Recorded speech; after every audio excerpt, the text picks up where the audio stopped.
살아계신 우리 하나님의 음성을 다 같이 들으실 수 있길 바랍니다. 같이 교독하시다. 내가 너희를 부끄럽게 하려고 이것을 쓰는 것이 아니라 오직 너희를 내 사랑하는 자녀같이 권하려 하는 것이라. 그리스도 안에서 이 말씀이 있으되 아버지는 많지 아니하니 그리스도 예수 안에서 내가 복음으로써 너희를 낳았습니다. 그러므로 내가 너희를 권하노니 너희는 나를 본받는 자가 되라. 이로 말미암아 내가 주 안에서 내 사랑하고 신실하는 디모데를 너희에게 보냈으니 그가 너희로 하여금 그리스도 예수 안에서 나의 행사 곧 내가 각처 각 교회에서 가르친 것을 생각나게 하리라. 어떤 이들은 내가 너희에게 나아가지 아니할 것 같이 스스로 교만하여 졌으나 주께서 하시면 내가 너희에게 속히 나아가서 교만한 자들의 말이 아니라 오직 그 능력을 알아보겠으니 하나님의 나라는 말에 있지 아니하고 오직 능력에 있음이라. 너희가 무엇을 원하느냐 내가 너희를 가지고 너희에게 나아가랴. 사랑과 온유한 마음으로 나아가랴.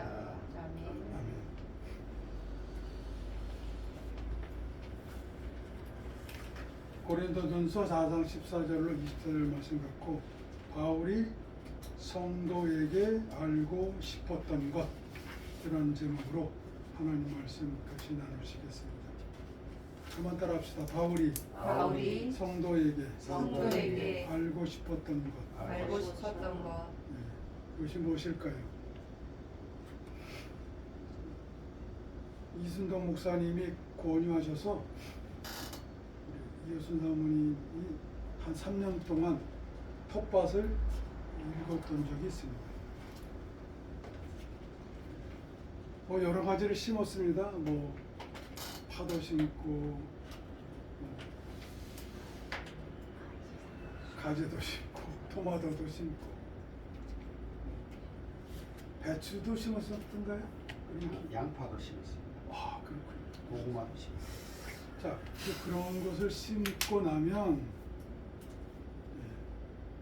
거기에서 그 텃밭에서 이러한 작물들의 생육을 방해하는 아주 푸르른 풀이 잡초가 발생하는 걸 보았습니다. 아주 자연적인 겁니다. 이것이 자라서 식물의 작물의 생장과 성장과 발육을 아주 방해합니다. 이것을 제거시켜 줘야죠. 그래야 탐스러운 열매를 얻을 수가 있습니다. 사람의 노력이 필요합니다. 그거를 그대로 방치하면 어떻게 되죠? 작물이 원래 가지고 있던 그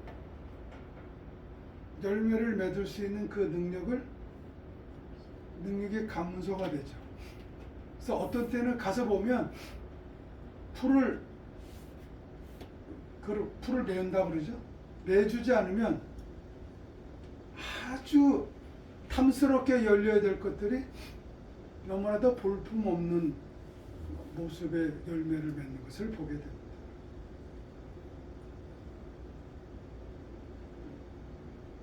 창세기 26장 우리 한번 가서 보시겠습니다. 창세기 26장에 보면 사람에게도 이러한 풀과 같은 것이 나온다는 것을 볼 수가 있습니다. 창세기 26장 12절입니다.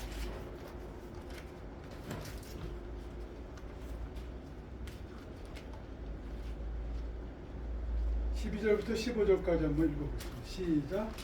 이삭이 그 땅에서 농사하여 그의 100배나 얻었고 여호와께서 복을 주심으로 그 사람이 창대하고 왕성하여 마침내 거부가 되어 양과 소가 때를 이루고 노복이 심히 많으므로 블레셋 사람이 그를 시기하여 그 아비 아브라함 때에 그 아버지의 종들이 한 모든 물을 먹고 흙으로 내었더라.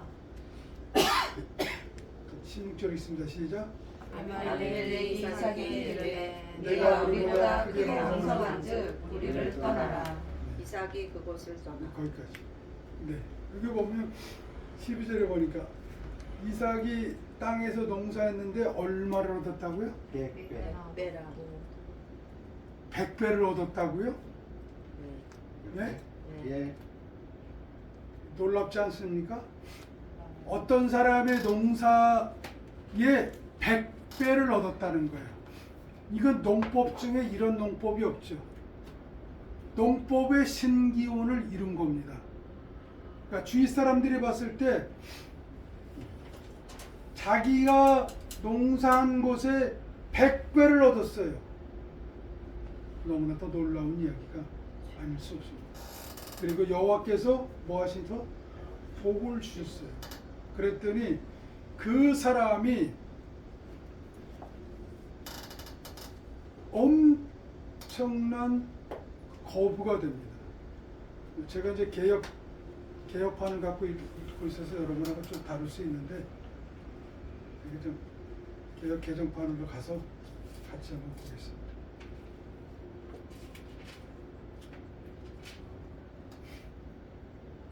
제 13절에 보면 그 사람이 창대하여 왕성하여 마침내 거부가 되고 창성하여 또는 창대하여 그리고 왕성하여 이 표현은 이삭이 손을 대는 농사마다 뭐 있다는 거예요? 성공했다는 겁니다. 형통했다는 겁니다. 요즘 유행하는 표현 중에 리치의 영이란 말이 있어요. 네. 부자가 되고 젊어지는 거예요. 요즘 최고의 목표입니다. 현대인들의. 자, 근데 본문에는 어떻게 표현됐냐면 rich and grow 그랬어요. 부자가 됐는데 continued to grow. 뭐였어요? 계속해서 자라는 거예요. 여러분 이런 기업 보셨습니까? 엄청난 겁니다. 그랬더니 그리고 소떼와 많은 종들이 있었어요. 그랬더니 그들의 마음속에 뭐가 싹 텄어요? 14절에 블레셋 사람이 그를 뭐하여? 시기하여 envious envy했다는 게 envy. 시기하는 마음이 들었습니다. 우리말에 이웃 사촌이 땅을 사도 배가 아프다고 그랬는데 아니 이방 백성이 들어와 가지고 농사를 짓는데 보니까 이거 뭐 자기들이 상상도 할 수 없는 엄청난 일이 일어났어요. 그래서 15절 봅시다. 15절 시작. 그 그 아버지 아브라함 때 그 아버지의 종들이 반 모든 물을 막고 흙으로 메웠더라. 그리고 16절에 아비멜렉이 이삭에게 이르되 내가 우리보다 크게 강성한즉 우리를 떠나라. 떠나라 이거예요. 아니 좀 같이 좀 이렇게 살자. 어떻게 해서 이렇게 엄청난 농법을 개발했느냐? 그러니 우리도 그 농법을 좀 가르쳐 달라 하고 같이 산 것이 아니라 마음이 밴댕이 소갈딱지 사람의 특징은 뭐예요? 떠나라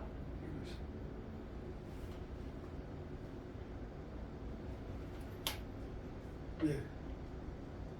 이 사건은 하나님의 백성과 이방 백성 사이에 일어난 일이죠. 그렇습니다.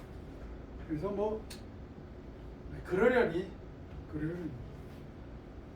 다만 이생뿐인 사람들은 여기에서 먹고 누리고 즐기다가 가야 되니까 네. 자신이 남과 비교해서 좀 덜 살면 배가 아파요. 그 옛 사람에 속한 사람이기 때문에 옛 본성이 나오는 거죠. 충분히 이해할 수 있습니다. 네, 우리 삶의 여건에서 충분히 여러 사건 이런 일들을 볼 수가 있습니다. 그런데 오늘 본문의 말씀 가운데는 하나님의 백성들 사이에서 이런 일이 일어났다는 겁니다. 서로 시기하고 그 시기는 분쟁을 낳았다는데 우리가 관심을 갖지 않을 수 없습니다. 오늘 같이 읽은 본문의 말씀은 고린도전서 3장에서부터 시작되는 말씀입니다. 고린도 3장 한번 가서 보도록 하겠습니다. 3장 1절부터 1절만 읽어보겠습니다. 시작. 형제들아, 내가 신령한 자를 대하는 것 같이 너희에게 말할 수 없어서 육신에 속한 자, 곧 그리스도 안에서 어린아이들을 대함과 같이 하노라. 여러분, 고린도 교회에는 세 종류의 교인이 있었다고 합니다. 첫째는 뭐예요? 영적 그리스도인, 영적 그리스도, 신령한 영적 그리스도인. 또 한 가지는 육신에 속한 자. 육신적 그리스도인이 있습니다. 또 하나는 육적 그리스도인이 있습니다. 여기는 관심을 갖지 않고요. 영적 그리스도인이 육신적 그리스도인으로 하락할 때의 증상에 관해서 말씀하고 있습니다. 이 사람들은 어떤 특징이 있을까요? 육신적 그리스도인을 고린도 3장 1절에서는 그리스도 안에서 어떻게 대한다고요? 어린아이 같이, 어린아이가 같다고 그랬어요. 3절 봅시다. 3절. 너희는 아직도 육신에 속한 자로다. 너희 가운데 시기와 분쟁이 있으니 네. 어찌 육신에 속하여 사람을 따라 행함이 아니하리요. 네. 육신에 속한 자의 특징은 뭐예요? 시기와 분쟁. 시기와 분쟁. 분쟁. 여러분, 살아가시다 갑자기 마음이 답답해지고 부하가 나고 막 뭔가를 좀 해 붙여야 될 것 같은 마음의 상태가 있을 때에 혹여 내 안에 뭐가 시기와 분쟁이 일어나지 않았는가 생각해 보아요. 바울이 말합니다. 어찌 육신에 속하여 육신적 그러니까 육에 속하여 그런 말이에요. 사람을 따라 행하려. 이때 이 사람은 하나님의 은혜의 자리에서 떠난 사람입니다. 어떤 사람과 같을까요? 가인과 같은 사람입니다. 자기 동생이 잘 되는 꼴을 못 봐요. 네? 아벨이 하나님께 재물을 갖다 바쳤는데 그거로 인해서 하나님이 아벨을 칭찬하셨어요. 그러니까 낫빛이 바뀌었다 그랬어요. 왜 하나님은 내 재물은 안 받으시고 왜 아벨의 재물만 받으세요? 그래서 어떤 일이 벌어졌습니까? 가인이 아벨을 죽이는 데까지 이르렀죠. 여러분, 시기는 엄청나게 무서운 겁니다. 시기 관리를 못하면 그것은 관계의 단절이 오고 다툼이 오고 분쟁이 오고 그리고 마침내 살인에까지 이르는 것입니다. 바울이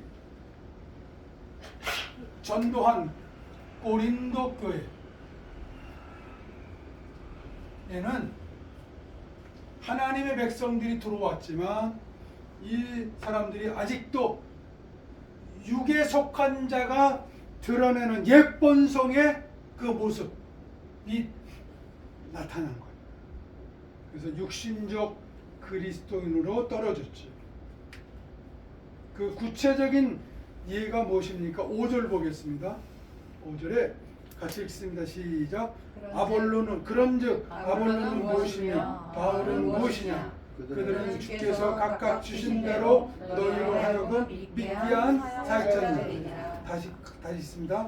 나는 심었고 아볼로는 물을 주었으되 오직 하나님께서 자라나게 하셨느니. 7절. 그런즉 심는 이나 물 주는 이는 아무것도 아니오되 오직 자라게 하시는 이는 하나님뿐이니라. 하나님뿐이니라.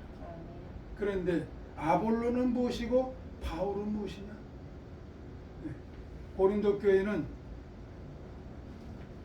분쟁이 일어났는데 교회의 전체를 휘감았어요. 나누었어요. 편당을 만들었어요. 어떤 파로? 바울파와 아볼로파로 나뉘고.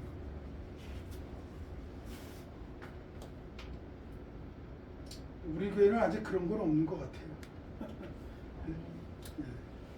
그런데 각 개인 개인을 보면 이 시기와 분쟁을 조절하고 다스려야 될 필요성을 느낄 때가 종종 있습니다.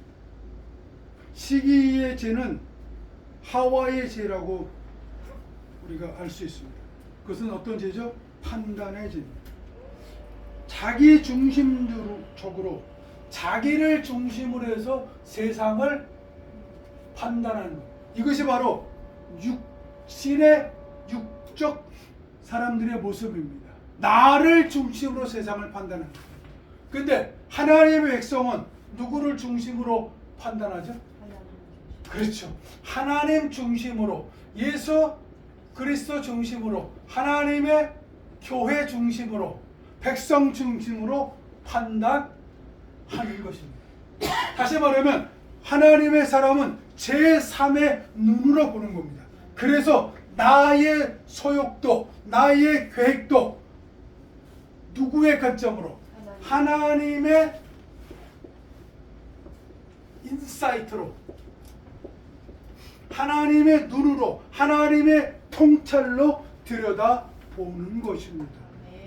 그래서 이 사람이 예수 믿는 사람인지 아닌지, 성품, 생각이 바뀌었는지 아닌지 뭘 보면 알아요? 이거 보면 알아요. 어떤 일과 사건이었을 때 이 일을 하나님의 관점으로 처리하면 내게 손해가 와. 내게 나의 명예가 더럽혀질 수 있어. 물질적으로 막대한 지정을 초래할 수 있어. 그럼에도 불구하고 나 중심으로 보지 않고 뭐예요? 하나님 중심으로, 하나님의 교회 중심으로, 하나님 백성 중심으로 일 처리하는 것을 보게 됩니다. 그 사람은 구원의 열매가 확실하게 맺혀진 사람인 것입니다. 우리의 신앙생활 속에 이런 열매가 풍성히 맺혀지기를 바랍니다. 이전에는 나 중심으로 판단했어요. 내게 이익이 되면 그건 진리야. 내게 이익이 되면 이거 옳은 거야. 살짝 부화내동할 수 있었어요. 그런데 우리의 양심이 하나님을 찾아가잖아요. 우리 그런 마음을 갖고 있고 하나님의 진리의 말씀 위에 사는 사람의 관점에서는 도저히 용납할 수 없는 일인 것입니다.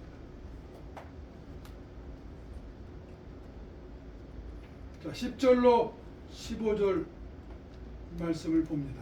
10절로 15절 말씀. 10절로 15절. 시작.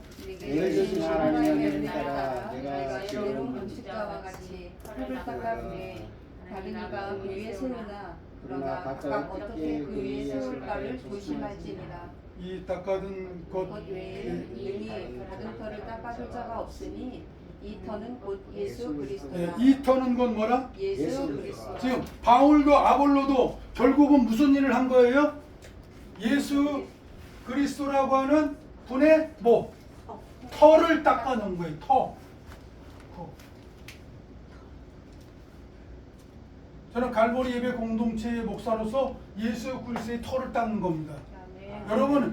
여러분 가정에 처음 믿은 사람들 또는 신앙의 지도자들은 그 선도자가 있어요. 그 사람들은 다 뭐 한 거예요? 예수 그리스도의 터를 닦아둔 것입니다.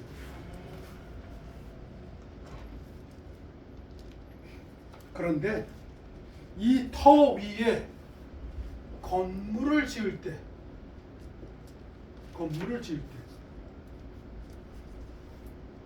이 보세요. 12절 보세요. 만일 누구든지 금이나 은이나 보석이나 나무나 풀이나 지푸로 이 터 위에 세우면 그때 보세요. 건물이죠. 금, 은, 또 뭐 있어요? 보석, 나무, 풀이 있어요. 지풀이 있죠.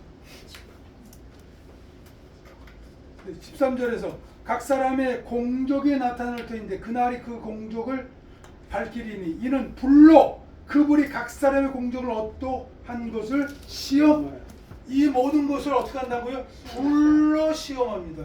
다시 말하면 불로 태워본다는 거예요. 그래서 14절에 만일 누구든지 그 위에 세운 공적이 그대로 있으면 뭐하고? 상을 받고.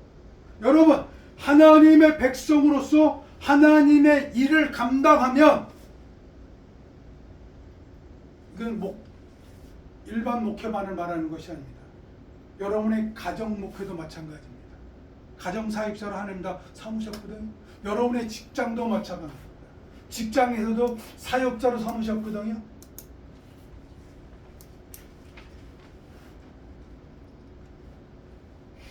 근데 그 사역 위에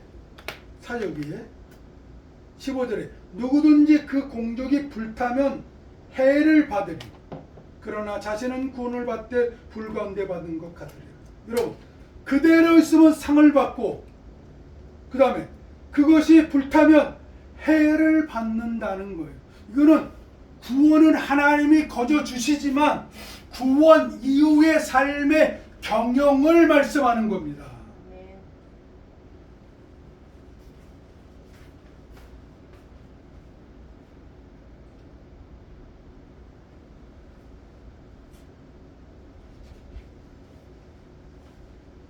그러니 우리가 하나님 앞에서 어떻게 삶의 경영을 해 나갈 것인가를 깊이 생각해 보아야 합니다. 다시 돌아가야 돼요. 어디로 돌아가야 돼요? 예수 그리스도 위에 터 위에 내가 금이나 음이나 보석이나 나무나 풀로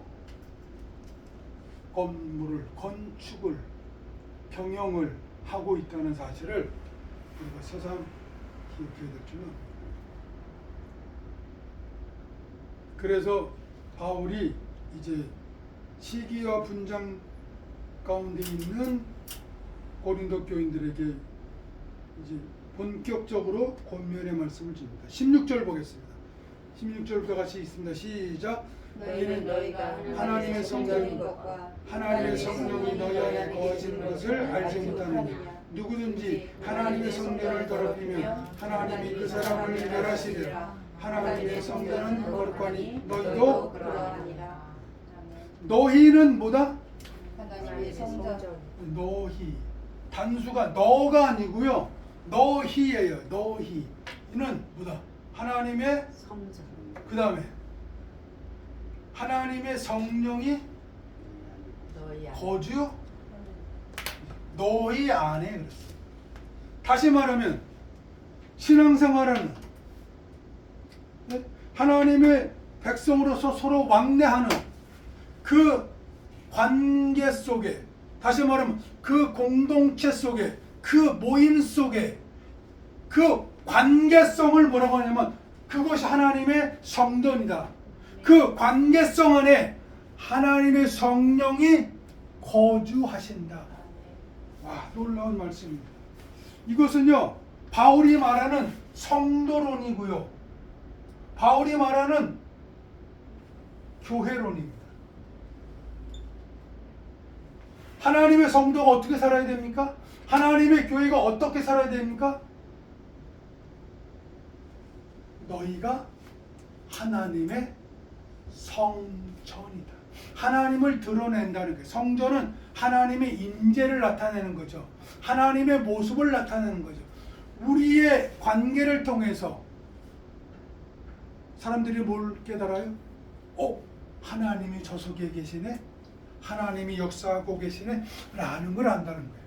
그리고 그 관계성을 잘 처리해 나가면 그때 성령께서 당신의 사역을 우리를 통해서 하신다는 겁니다. 아멘. 우리가 이런 신앙생활 할 수 있기를 바랍니다. 이런 교회가 되기를 바랍니다. 그런데 보세요. 17절에 누구든지 하나님의 성전을 더럽히면 하나님이 그 사람을 멸하시리라. 멸하신다는 게 어느 정도까지일까요? 관계, 다시 말하면 이제 디서플린입니다. 미리 말씀을 드립니다. 하나님 뭐 하는 거예요? 그 사람을 훈련시키신다. 멸하신다는 말을 다른 말로 말하면 훈련시키신다는 거예요. 그 사람의 인성 속에, 그 사람의 삶의 습관 속에 그 시기가 나오는 걸 절제하지 못하니까 그것을 단련시켜준다는 거예요. 그래서 분쟁이 이르지 못하도록 하신다는 거예요. 자, 18절 보겠습니다. 아무도 자신을 속이지 말라. 너희 중에 누구든지 이 세상에서 지혜 있는 줄로 생각하거든 어리석은 자가 되라. 그리하여야 지혜로운 자가 되리라. 자, 21절 넘어가겠습니다. 시작. 그런즉 누구든지 사람을 자랑하지 말라. 그런즉 누구든지 뭐를 사람을 자랑하지 말라. 자랑하지 말라. 만물이 너희 것입니다. 사람을 자랑하지 말라 하는 말씀은 3절 말씀입니다. 너희는 아직도 육신에 속한 자로다. 너희 가운데 시기와 분쟁이 있으니 어찌 육신에 속하여 사람을 따라 행하면, 사람을 따라 행하는 거예요. 사람을 내세워서 그 사람을 높이는 거죠. 여러분, 이런 일들이 종종 있습니다. 여러분, 시기의 또 다른 모습은요, 자기를 높이기 위한 거예요. 나는 이런 그룹에 속해 있어. 나는 이런 사람이야. 그리고 자기를 자랑하는 거죠. 이거는 또 다른 인본주의의 모습인 거예요. 하나님 중심주의로 살아가지 않고 하나님 자리에 내가 딱 올라가 앉아 있는 거죠. 마커스 보고라고 하는 신학자가 인간이 저지르는 근원적 죄의 중에 하나는 게으름과 기생이라고 했습니다. 기생이 뭐예요? 남의 공적 위에 자기를 딱 얹혀서 하는 거예요.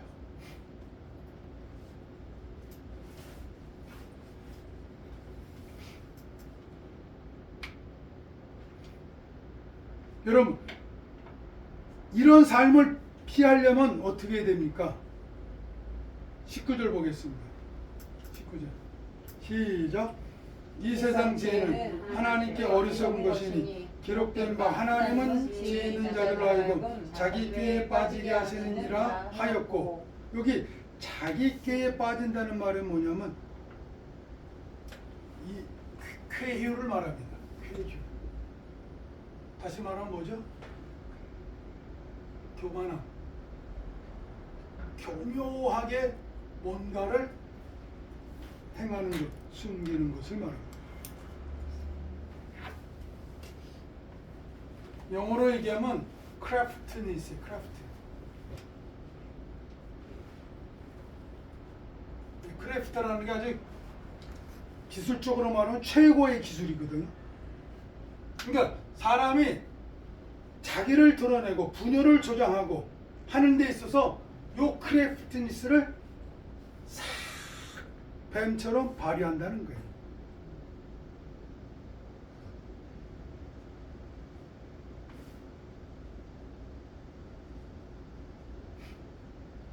모든 분열의 원인이 요 쾌율에 있습니다. 자기 꾀에 꾀를 발휘해서 행하는 데에 있습니다. 아주 교묘합니다. 그것이 바울파냐 아볼로파냐 하는 데에 이미 작동하고 있다는 것입니다. 사사기 9장 8절로 15절 말씀 찾아서 읽겠습니다. 구약성경 사사기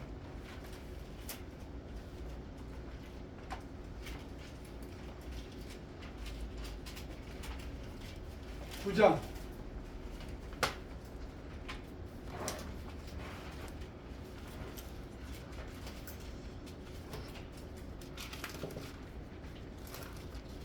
8절로 15절 말씀.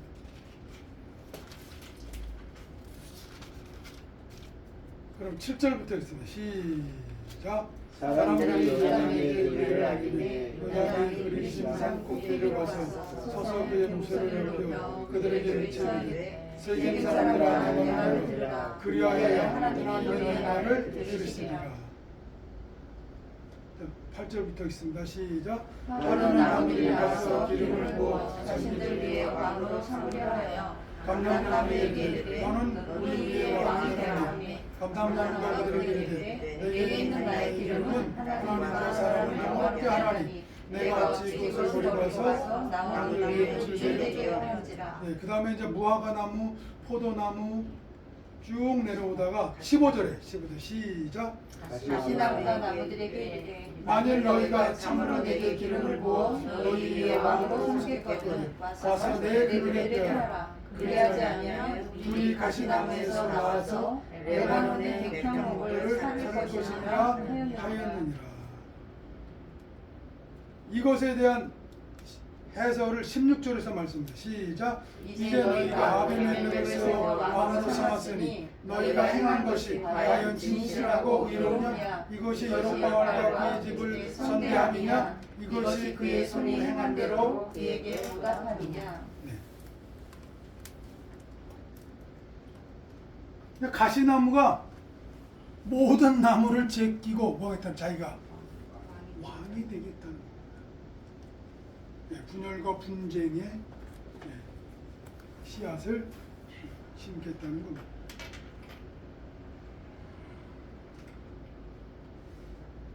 모든 분열의 원인은 이 세상 지혜입니다. 그 이 세상 지혜는 쾌휼로 아주 교묘한 기술로 나타나는 것입니다.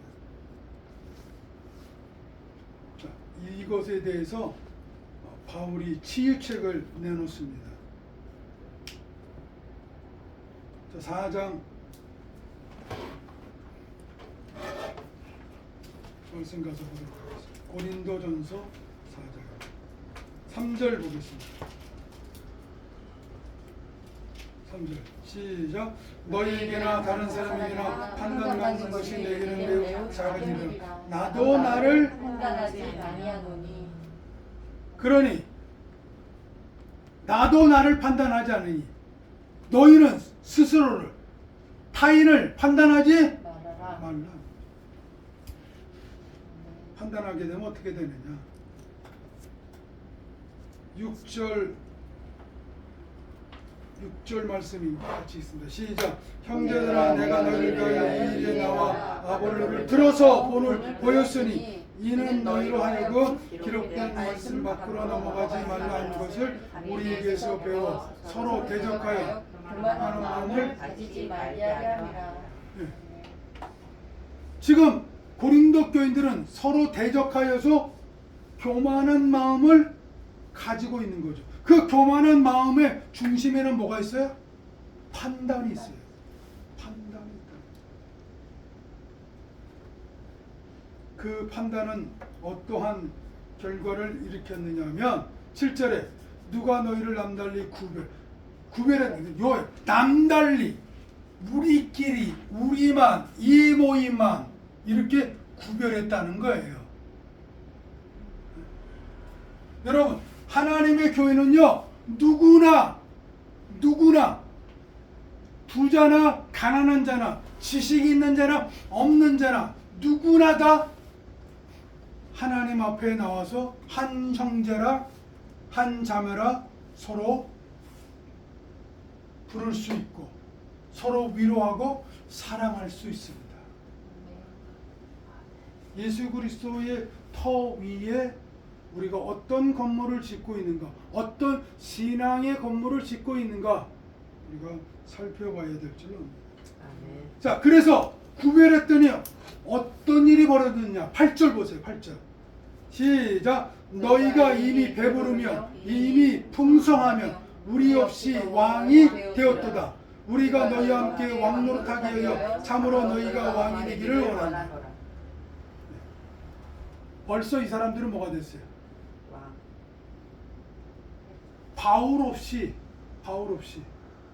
더 깊이 들어가면 예수 없이 너희가 뭐 했다? 왕이 됐다는 거예요. 여러분 영적 은사가 많이 나타났던 교회에 이런 모습이 좀 있죠. 그렇죠? 어떤 사람이 뭐 하나님의 계시를 보았어요. 하나님 뭘 하라고 하셨어요. 뭐 이야기하셨어요. 그럼 사람들이 쫙 몰려가죠. 흔히 말하는 직통 계시예요. 직통. 하나님이 뭘 말씀하셔? 자기에게 말씀하신다. 곧바로 말씀하신다.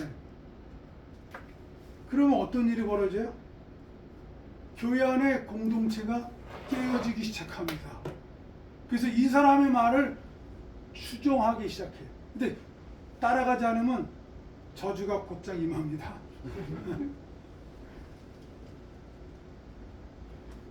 그렇게 된다는 거예요. 그래서 영어 성경에 보니까 Why do you boast? 너희가 어찌하여 자랑질하느냐? 자랑질. 우리 없이 왜 그런 자랑을 하느냐는 겁니다.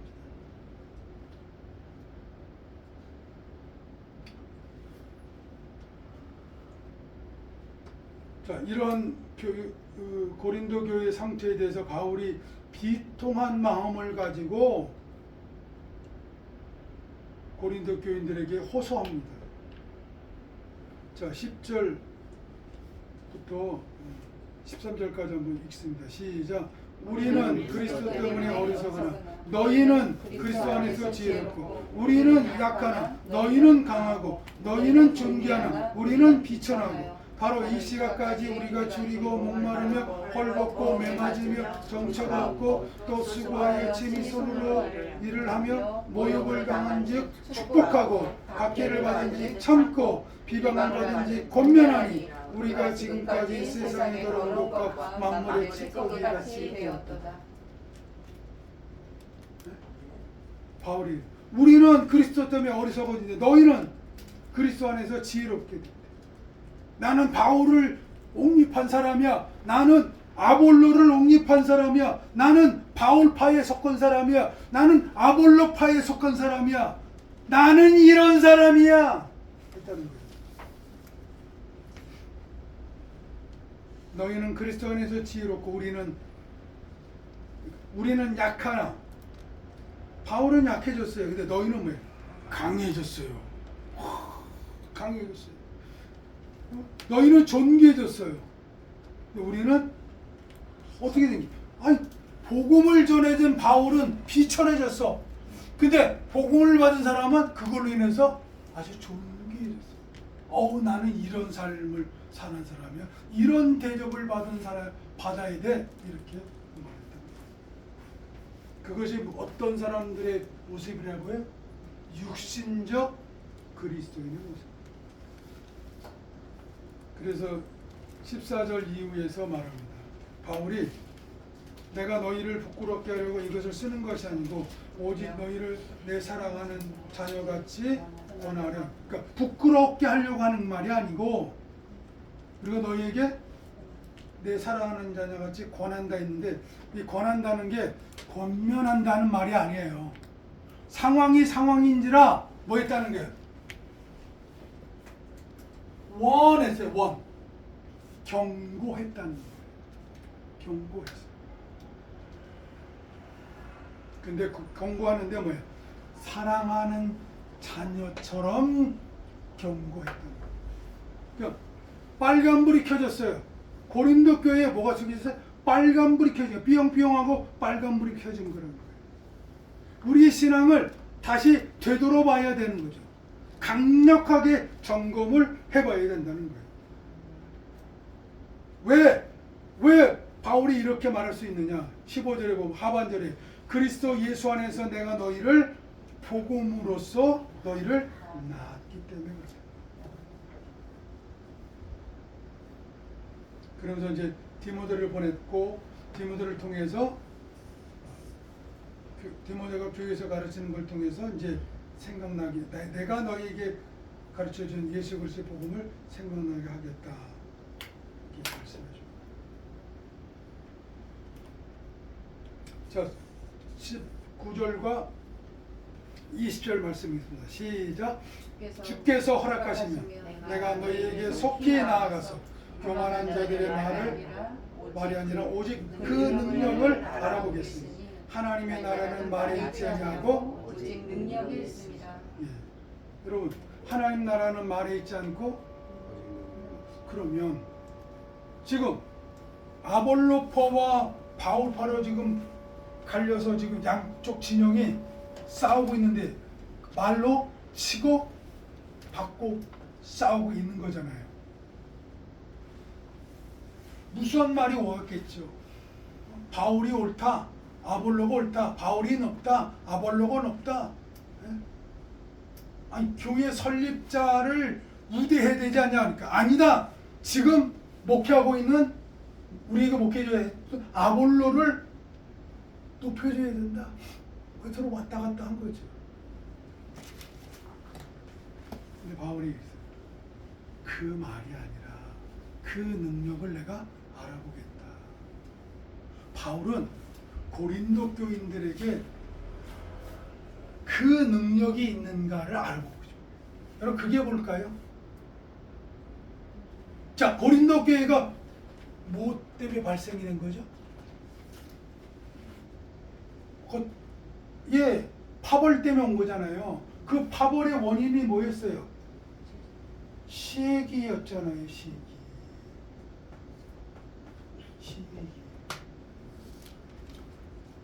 여러분 하나님의 교회가 모여있는 그곳에 아직 우리 가운데 옛 본성이 있어요. 옛 본성.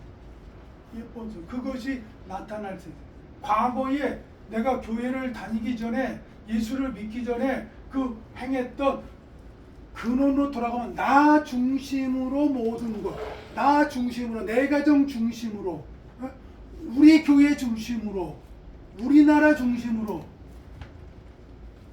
그게 그 싹이 드러나는 때가 있다는 겁니다. 그럼 바울이 알고 싶었던 그 능력이 무엇일까요? 다시 말하면 시기를 다스리는 거예요. 시기를 다스리는 거예요. 내 마음에 쓴뿌리가 올라와요. 내 마음에 쓴뿌리가 올라와요. 에이, 하고 그 모임을 막 깨우고 싶고 막 혼란하게 하고 싶고 그런 것이 온다는 거예요. 어떤 모임에 이런 분이 계신 걸 보았어요. 올 때 인사도 안 해요. 갈 때 인사도 안 해요. 와서 자기가 하고 싶은 것만 해요. 그 사람들이 이게 오르기 내리기 했어요. 그리고 우연치 않게 기독량으로 들었어요. 내가 교회를 35년 다녔어. 그랬더니 그 옆에 사람이 교회를 35년 다녔다고요? 믿을 수가 없는데요.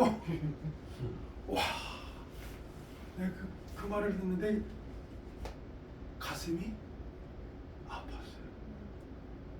아니, 어떻게 이 사람을 받길래 교회를 다녔다고요? 그것도 35년 동안이나요? 나 못 믿겠는데요. 이 사람이 얘기하니까 그 옆 사람도 동의하는 거 보았어요.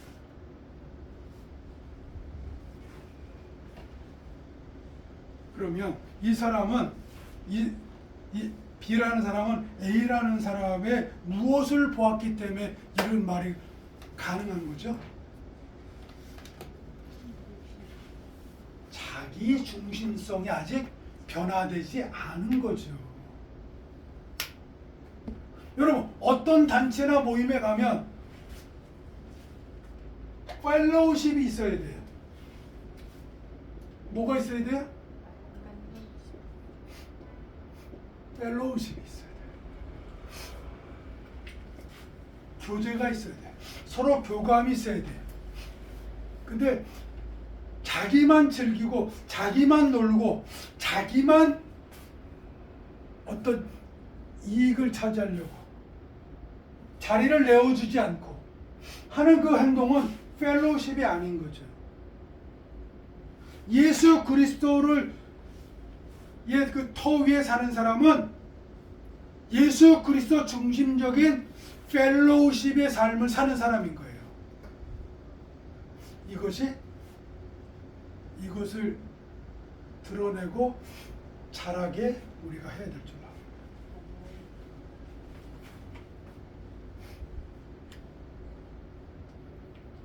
하나님 나라가 하나님 백성의 모임이 바르게 되어지고 나아가려면 이 자기 조종의 능력이 필요합니다. 시기하는 마음, 이것이 기준이 되면 분쟁과 나눔과 편당과 강파가 일어납니다. 그리고 그것을 통해서 보스트, 자기를 자랑하려고 하는 그런 왕노릇하려고 하는 죄악이 꽈리를 들고 일어나는 것입니다. 다시 말하면 마귀가 일어나는 것입니다. 로마서 6장에 보면 우리는 그리스도 예수와 하나가 됐다 그러는데 그 하나가 된 게 united입니다. 연합이 된 거예요. United with Jesus Christ. 예수 그리스도와 함께 뭐가 됐다? 연합이 됐다는 거예요. 연합이 됐습니다. 한번 따라합시다. 나는 하나님의 은혜로 그리스도와 함께 연합됐다. 아멘. 그 연합됐다는 말을 더 깊이 들어가면 세례를 받았다는 말인데, 세례를 받았다는 말은 담겼다는 말이에요. 그래서 여러분 세례를 받을 때 장로교는 물세례를 주지만 침례교회 같은 경우는 강가로 가서 뭐하죠? 담그죠. 물속에 완전히 담그죠. 그래서 나의 옛 자와 옛 본성은 죽고 이제 그리스도로부터 오는 새 성품, 새 능력, 새 생명을 받았다는 그 예식을 행하게 됩니다.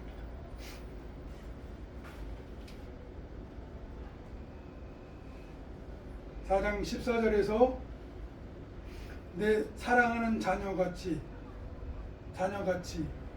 너희를 권하려 합니다. 그랬습니다.